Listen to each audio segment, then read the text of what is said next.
Hello बच्चों, let's read the question and question says these questions contain assertion and reason statement 1 and 2. First option कह रहा है statement 1 is true, second is true, second is a correct explanation of first. B कह रहा है first is true, second is not correct explanation of first. C कह रहा है statement first is true, second is false. D कह रहा है first is false and second is true. आइए स्टेटमेंट 1 को समझते हैं। स्टेटमेंट 1 कह रहा है कि boiling point of alkyl halide increases with increases in molecular weight because statement second कह रहा है कि boiling point of alkyl halide are in order of R I R B R R C L R F.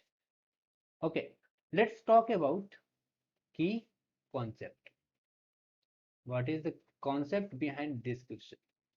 अब अगर concept की बात करें तो कॉन्सेप्ट कह रहा है कि आइए एक झलक मारते हैं पहले स्टेटमेंट फर्स्ट की तरफ। स्टेटमेंट फर्स्ट क्या कह रहा है कि boiling point of alkyl halide increases with increases in molecular wait.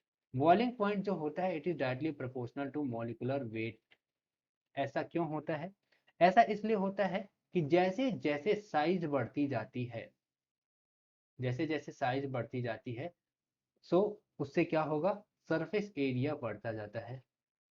Surface area बढ़ेगा, सरफेस एरिया बढ़ेगा तो क्या होगा, वंडरवॉल फोर्स इंक्रीज होगा।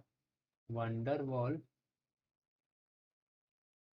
फोर्स इंक्रीज होता है एंड वंडरवॉल फोर्स इंक्रीज करेगा तो बॉइलिंग पॉइंट इंक्रीज करेगा, यानी बॉइलिंग पॉइंट इंक्रीज करेगा।